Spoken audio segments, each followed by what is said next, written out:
Hello, and it's time for Camp Objective Victory 6C.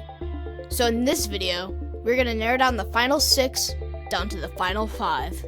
We're going to find out who gets eliminated by seeing who had the worst comeback to this response. This time, our viewers are the ones who are rating the responses. But how many voted? If you remember from last voting episode, the record is 22. But there are only 13 votes this time. Man, that's pretty low. But there's actually a reason for that. If everybody voted correctly, then there would have been 19 responses. But some people did not know how to respond, so they only put one letter. And that just leaves us with 13 real responses. But before we get into the elimination, let's explain this setup. In the white box to the left, you'll see an empty bar graph. You might be confused when you see the numbers go all the way up to 100 on the left, because we obviously didn't get 100 votes, right? Well, those numbers are actually not votes, they're percentages. The reason that you can't just put up the number of votes is because you, the viewers, rated the responses like this. And you can't just put up the number of votes from each of the 6 columns and see who gets eliminated. Instead, what I did is I gave each of the numbers a percentage. 1 gets 100%, 2 gets 80%, 3 gets 60%, 4 gets 40%, 5 gets 20%, and 6 gets 0%. So each time a new vote came in, either 0, 20, 40, 60, 80, or 100% was added on to their original percent. And then at the end, they're all divided by 13 to get the average percent. And if you can't comprehend that, then all you really need to know, the bigger the percentage bar, the better the response was. So let's get on to the elimination. The competitors will be displayed based on what place they got in last time. So that means first up is Straw Hat. Straw Hat's response to "your comebacks are bad" was, "It's good that you finally read a book about denial." I'm not sure I've ever heard of anything called a book of denial, but I'm guessing that he's referencing that the person who started the confrontation said that he did not like Straw Hat's comebacks. Well, without further ado, let's see how Straw Hat does.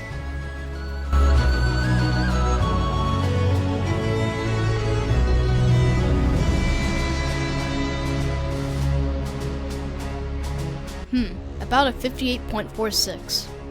It's above 50, so that's good. But it's not too far away from 50, so it's probably not first place worthy. Without anything else to say about Straw Hat, let's move on to Butter. His comeback to "your comebacks are bad" was, "Well, I would come up with a comeback, but I actually have a life, and don't have time to just sit around and come up with silly comebacks to your ridiculous insults." Wow, that response was lengthy. Maybe you even lost the viewers with that response. But hopefully you didn't.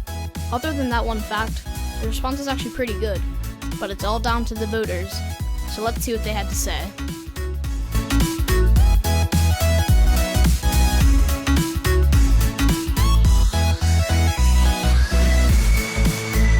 Ooh, so close to beating Straw Hat, with 52.31.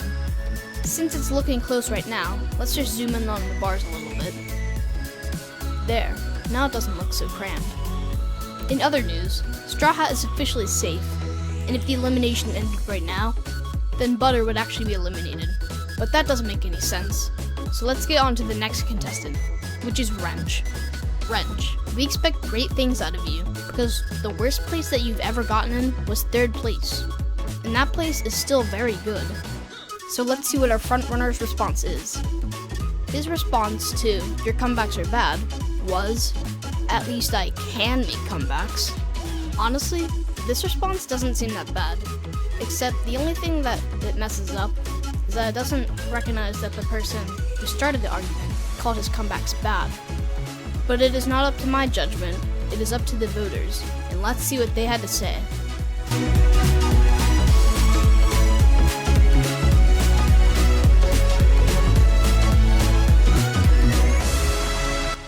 What?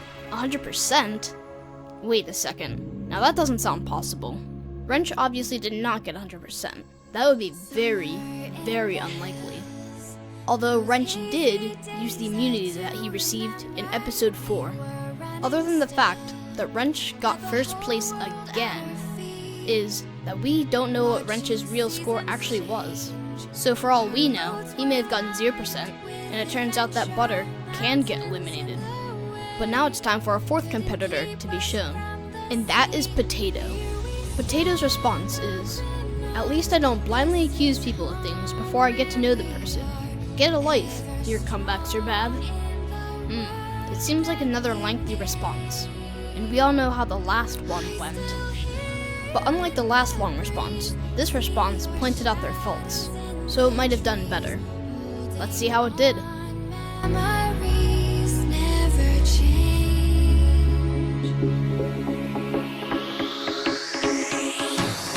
Wow, exactly 60%. And this is the best so far, other than Marnix Gaming possibly.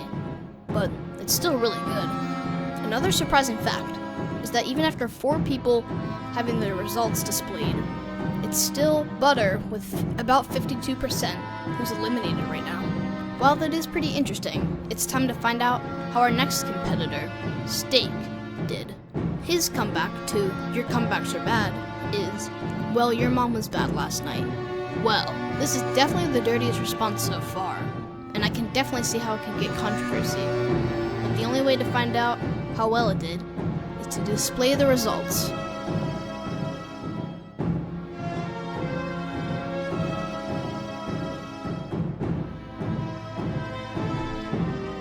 Oof, only 35.38. Steak, you might be doomed. But in other news, Butter is safe. But Steak, don't worry yet. Since we don't know Wrench's real raw score, we can't even predict what Ruby's score could be. It could be anywhere from 100 to 0. But speaking of Ruby, let's see Ruby's response. Ruby's response was, "Your comebacks are even worse. Fatty building man, tape line, ugly looking devil behind." Honestly, I don't even know what this response even is. Well, at least it's saying that the person who started the argument has even worse comebacks, but I don't know what the rest of the response is. Maybe that caused some controversy. I'm not sure. But let's see what the voters had to say.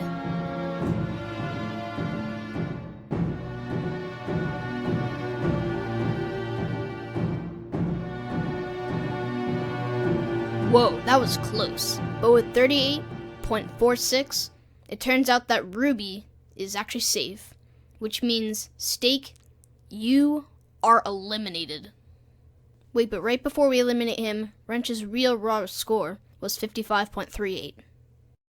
So once again, Steak is eliminated, and while he slowly disappears in the background, we're going to look at the highs and lows of his life. In the first episode, the challenge was to guess the sound. It turns out the sound was a dog, but Steak guessed that it was a cat. It turns out that he didn't get too many votes for this, and he got 3rd overall in the challenge, which is pretty good. In the next episode, the challenge was to guess the correct number, and Steak actually got the number correct on his 2nd try, which is very unlikely. Even more surprisingly, one person did better than him, and one person actually tied with him. So he ended up getting 2nd, well, tied for 2nd overall. But after getting 3rd and 2nd, his scores start to slip. The next challenge was to guess what was wrapped in the wrapping paper, and it turns out that it was an axe.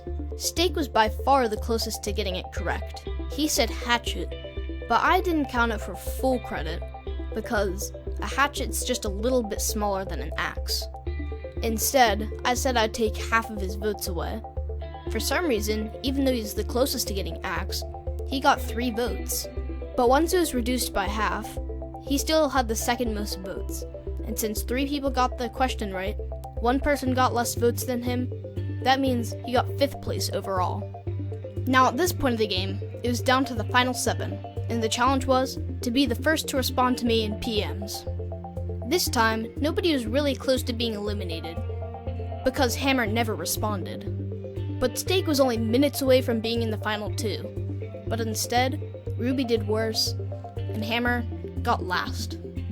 And that's what leads us to this challenge, where Steak made the worst comeback out of everybody, and got eliminated. And that's all we have for this very long episode of Camp Objective Victory. So see you next time.